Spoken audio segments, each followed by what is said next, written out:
Nos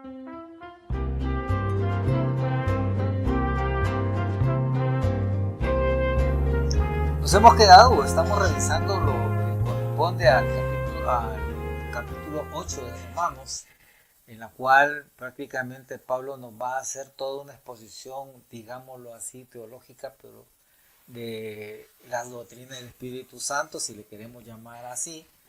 Pero la verdad que lo que Pablo está exponiendo es el dinamos que él habló en el capítulo 1, que para nosotros es el capítulo 1, de esa fuerza interior que transforma vidas. Ese poder interior, el poder del Evangelio, el poder que es ahora, Pablo lo desvela, que es en lo que nosotros le decimos la persona del Espíritu Santo, o él lo mismo lo define como el Espíritu Santo. Entonces, pero el Espíritu Santo tiene sus características para obrar, no es el hacedor de milagros y que ahí viene y va a caer, y es lo que estaríamos hablando ahora, porque Pablo lo que hizo en el capítulo 8 al inicio fue hacernos una definición o una aclaración de lo que es vivir en la carne y de lo que es vivir en el espíritu y las implicaciones que tiene. Entonces, los primeros 10 versos. Ya ahora pues vamos a hablar un poco de la interacción entre la acción del Espíritu Santo y nuestra responsabilidad humana o nuestra responsabilidad como creyentes, y si lo vamos a llamar así, como creyentes genuinos. Vamos a seguir el mismo mecanismo que estamos con el capítulo 8, en los primeros versos del capítulo 8, y ir lo más despacio para tratar de detenernos un poco mejor y ver mejor, comprender esto, porque esto del Espíritu Santo y la acción del Espíritu Santo, porque prácticamente es la que nos va a garantizar la gracia sustentadora. O sea, es el garante, como él dice, es el garante de la garantía que deja para poder sobrellevar una lucha interior con nuestro mismo yo, con nuestro mismo ego, que quiere seguir viviendo conforme a su propia voluntad, o sea, mi propia voluntad, haciéndolo ya poniéndome en primera persona para que podamos tener claro. Entonces, siempre existe ese conflicto y va a existir y va a desaparecer hasta cuando pasemos pues a la nueva vida, a la vida en Cristo, a la vida eterna, porque queremos dejar claro que el cuerpo, usted, yo, todos somos eternos, o sea, el alma es eterna. Lo único que cómo lo vamos a querer, si es una vida eterna en consuelo o una vida eterna en vida, o sea, una eternidad en consuelo, o como la define Pablo, vida en vida, o una eternidad muerta, separada, o como lo define nuestro Señor Jesucristo en el capítulo 16, atormentada. O sea, como lo define nuestro Señor Jesucristo, por cierto, en Lucas capítulo 16, atormentada. O sea, ¿cómo lo queremos vivir? ¿En consuelo o atormentada? Esa es nuestra decisión. Ya esa es una decisión de nosotros. Bien, entrando en materia, vamos a ver el primer verso. Vamos a ir un poquito así. El primer verso, y ese verso que vamos a revisar de una forma así bastante interesante, es el 11, y el cual dice: y si el espíritu de aquel que levantó de los muertos a Jesús vive en ustedes, el que levantó de los muertos a Cristo también dará vida, o sea, vivificará, como lo dice en la Reina Valera del año 60, a los cuerpos mortales por medio de su espíritu que vive en ustedes. Este texto debemos de prestarle una atención bastante particular, y es que es este factor. Entra con un condicionante: y si el espíritu de aquel que levantó de los muertos vive en ustedes. O sea, lo que nos está definiendo claramente es que si realmente nosotros vivimos o damos la oportunidad que el espíritu de aquel que levantó de los muertos a Jesús, le damos oportunidad a nosotros en nuestro cuerpo, así como levantó de los muertos a Jesús, así como se levantó de los muertos a Cristo, también nuestros cuerpos mortales, por medio de su espíritu, pues seremos resucitados. O sea, pero eso es manteniendo el condicionante, si es que el espíritu vive en ustedes. ¿Por qué? Porque el Espíritu Santo, o sea, el Espíritu de nuestro Señor Jesucristo, el Espíritu de nuestro Padre, da el poder para poder mortificar o a dar muerte a todas aquellas actitudes, todos aquellos pensamientos que dan obra a la carne, que dan obra a la carne. Aquí hay una palabra muy interesante que lo vamos a ver en el siguiente capítulo, y es el hecho de configurarnos deudores del Espíritu Santo. Deudores del Espíritu Santo. Así es que, bueno, pero mejor pasemos a ese capítulo, a ese texto. Veámoslo, ese texto, aquí es. El versículo número 12 y 13. Así que, hermanos, tenemos una deuda pendiente, porque no es el que da, no es el de vivir, porque no es la de vivir de conformidad a la carne, sino que ustedes viven de conformidad, porque si ustedes viven de conformidad de la carne, morirán. Pero si ustedes dan muerte a las obras de la carne por medio del Espíritu, entonces vivirán. Entonces vivirán. Aquí nos deja bien claro una serie de conceptos. Versículo número 12, lo que les decía. Si nosotros le damos muerte a las obras de la carne, ¿a través de qué? Del poder del Espíritu Santo. Entonces, pero hay una cláusula bien interesante. Nos volvemos deudores. Tenemos una deuda. O sea, tenemos una obligación, un deber, una razón por estar sometidos a. Tenemos una razón por estar sometidos a. Es decir, que si yo soy una persona que le he dado la oportunidad al Espíritu de Dios, o sea, a Cristo en mi vida, soy una persona que no estoy en deuda con carne, sino que en deuda con el Espíritu. Porque ¿qué implica estar en deuda con el Espíritu? ¿Qué implica estar en deuda con la carne? Notemos unas cuestiones que se vuelven bien interesantes y que Pablo ya las ha expuesto en los versos anteriores, y para esto me gustaría que revisáramos el texto bíblico, o sea, la Biblia en los primeros versos. Permítanme, me voy a ubicar bien. Ok. Ok. En los primeros versos. Ojo. Verso número 3.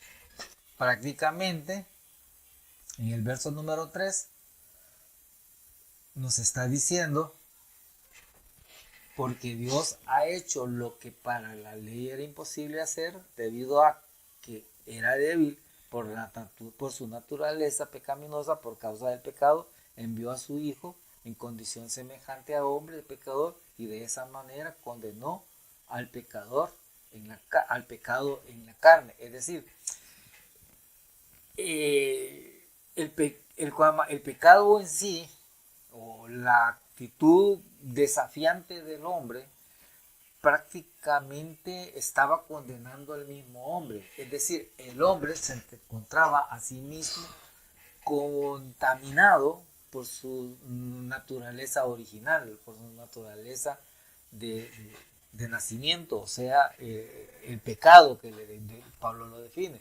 Lo segundo lo vemos en el verso número 6. Lo segundo lo vemos en el verso número 6. Y que dice, permítanme, porque ocuparse de la carne es muerte, pero el ocuparse del espíritu es vida.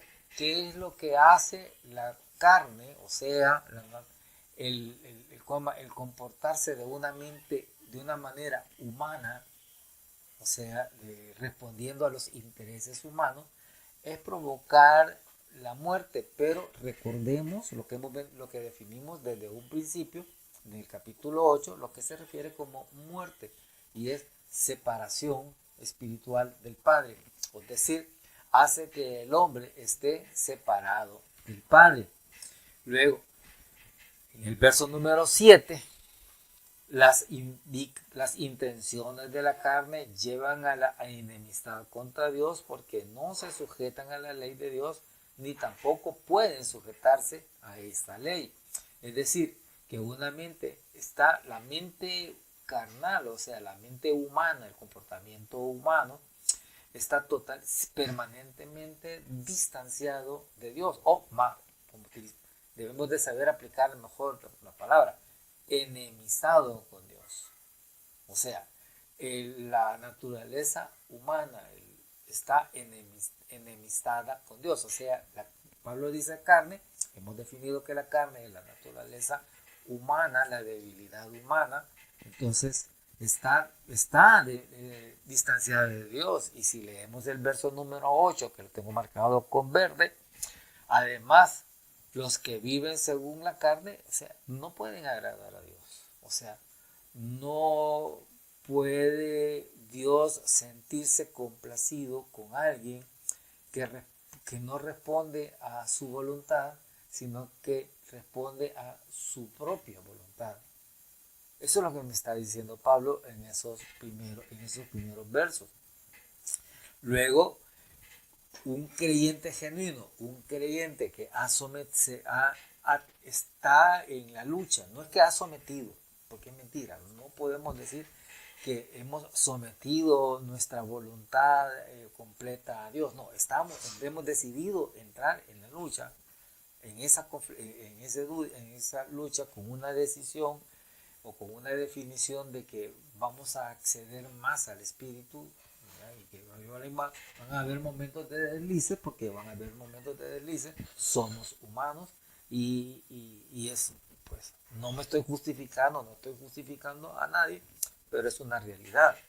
Así es que el Espíritu es el que ha hecho tanto por el hombre, y es hacia el Espíritu a quien estamos prácticamente en deuda.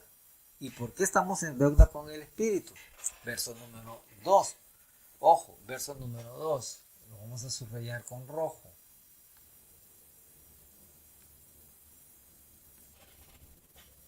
Bueno, permítanme. Aquí, no, ahí. Porque la ley del Espíritu de vida a Cristo Jesús me ha liberado de la ley del pecado y de la muerte. Porque la ley me ha dado, o sea, el Espíritu me da vida, o sea, me da existencia espiritual, digámoslo así, me conecta con el Padre. O sea, no soy yo, no es mi naturaleza humana, es el Espíritu quien me conecta con la carne. Y si lo vamos al verso siempre en el número 2, es en el Espíritu el que me ha liberado de la ley del pecado. Y si me ha liberado de la ley del pecado, o más bien, si me ha liberado de la ley de la naturaleza humana, o sea, de mi ego, de mi orgullo, obviamente me ha liberado de estar separado de Dios. Me ha separado de estar separado de Dios. Si revisamos el verso número 4, lo vamos a pintar de otro color. Démosle verde. Ok. para que la justicia de la ley se cumpliera en nosotros, que no seguimos los pasos de la carne, sino la ley del Espíritu. Es decir, la justicia de Dios a través del Espíritu se cumple en mí, se cumple en cada uno de nosotros con un propósito único. ¿Cuál es ese propósito uno? Es no estar sujetos a la ley de Dios. A la ley de Dios. Hagamos un pequeño paréntesis. ¿El qué implica estar sujetos a la ley de Dios? A la voluntad de Dios. ¿Y cómo la puedo conocer? Mire, dicen algunos, lea la Biblia. Sí, está bien, lean la Biblia. Pero yo le invito a que lean el Deuteronomio. Ahí usted va a encontrar de la voluntad de Dios sintetizada.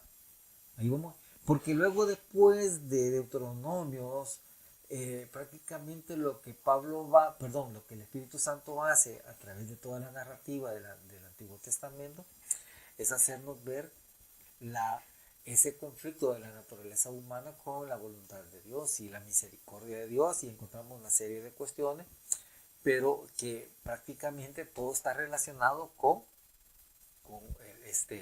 la voluntad de Dios. Si usted se recuerda lo que dijo veamos ese texto así de una manera rápida. Lucas 16,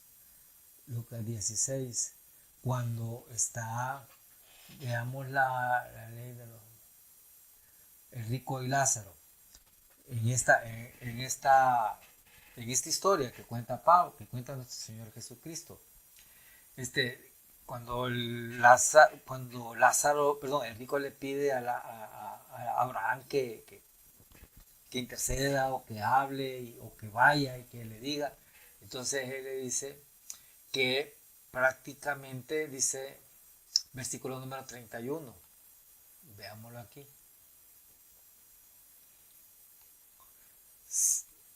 ¿Yo para qué voy a ir si ustedes ya tienen lo que deben de tener? Y es lo que Moisés les dijo, o sea, Deuteronomio, el pacto, la narrativa del pacto, la explicación del pacto, y los profetas, la advertencia del arrepentimiento, la advertencia de arrepentirse y retornar al pacto.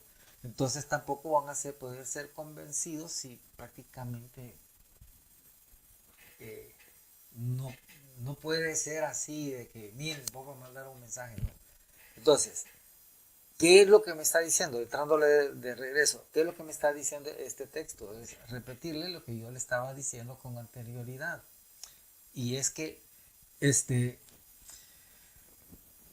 la justicia se cumple en nosotros, está clara, está en la obra de nuestro Señor Jesucristo. La justicia se cumple en nosotros y nos lleva a conectarnos con la voluntad de Dios. Con la voluntad de Dios. Ok. Debemos de traer siempre, y regresemos otra vez al libro de Romanos capítulo 8. Wow, Romanos capítulo 8. Y veamos lo que dice, recordando lo que dice el verso número 6. Y aquí lo perdí, verso número 6.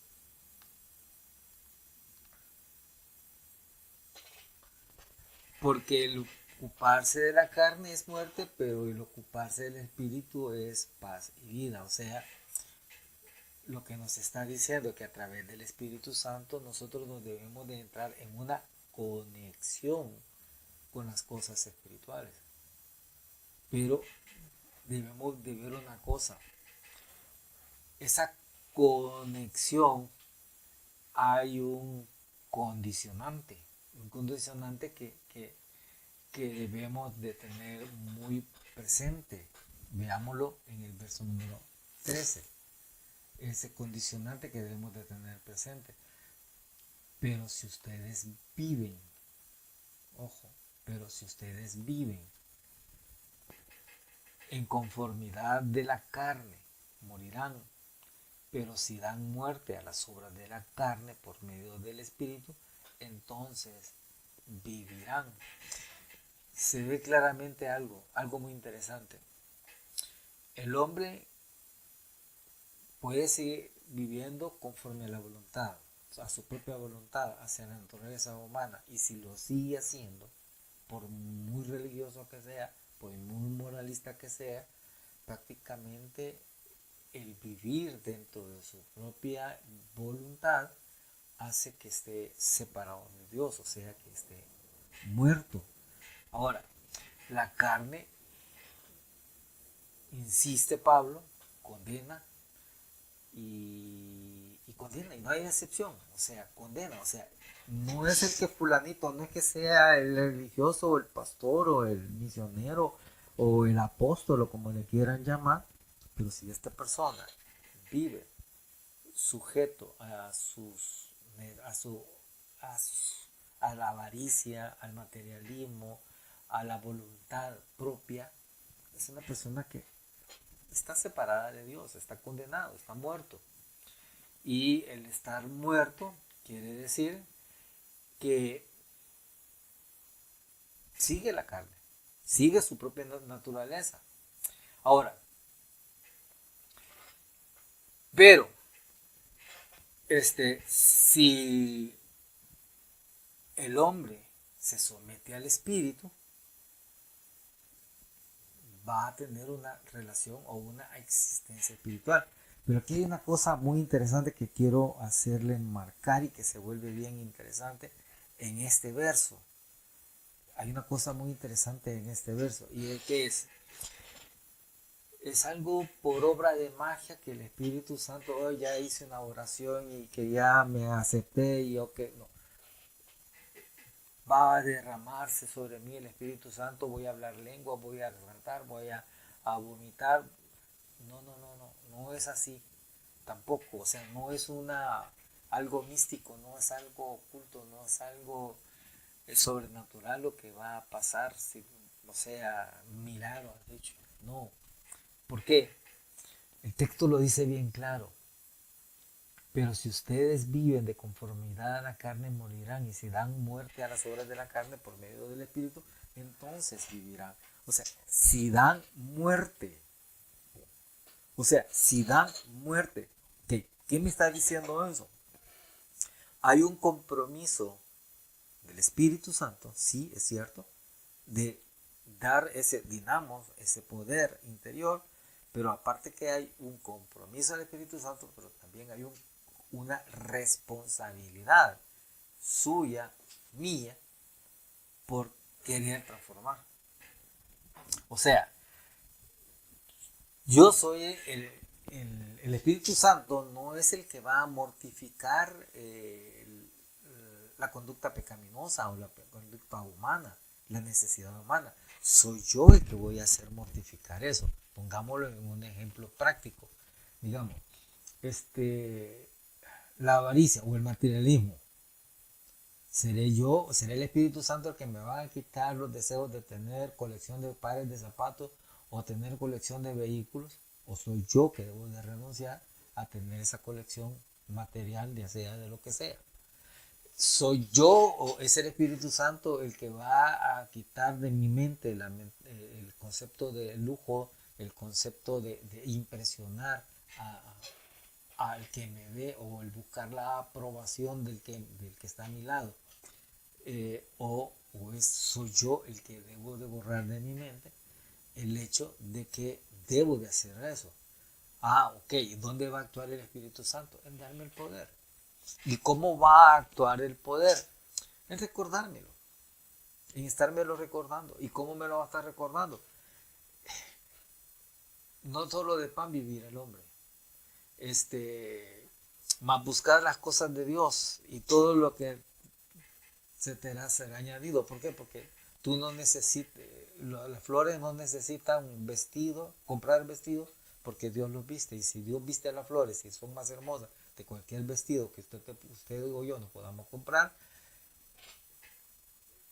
entonces, si yo empiezo a mirar en mi mente y a darle control a esas palabras, o sea, no es como para que yo las aprenda de memoria y las ande diciendo retóricamente o fanfarroneándome que me puedo un montón de textos bíblicos, sino que los llevo a la aplicación personal. Yo le voy a decir, Usted se podrá poder 25 versículos y otra persona se puede 100 versículos, pero si usted tiene la capacidad o usted tiene el compromiso de que esos 25 versículos que usted ha aprendido los trata de vivir, hace más trabajo, o sea, recibe más gracia por el Señor que aquel que se puede 100, 200 o 300 versículos y que solo se los puede de memoria. O solo es como un perico, como una grabadora, que no puede sentirlo. No. O sea, y eso es lo que convierte una gran diferencia entre lo que puede hacer el hombre, o sea, la creación de Dios. Ojo, y lo voy a dejar así bien claro, lo que puede hacer la creación de Dios en mí, que es el cerebro y la inteligencia que Dios da, a la inteligencia que el hombre pueda producir, a lo que le llamamos ahora la inteligencia artificial. La inteligencia artificial no podrá tener emociones, definitivamente. Nunca le van a poder transmitir emociones. Las emociones solamente las transmite el Espíritu de Dios. O sea, el sentimiento, las emociones, solamente las puede transmitir el Espíritu de Dios. Así es que considere esos y solamente lo quiero dejar con un cuestionamiento interior. ¿Qué tanto somos de aquellos que hemos considerado hasta este día de que mi carácter sería cambiado por obra del Espíritu Santo? ¿O qué tanto esta noche o en esta ocasión yo me puedo comprometer a asumir lo que a mí me corresponde para que el Espíritu Santo me cambie? O sea, ese es un desafío que les dejo y un desafío que el Señor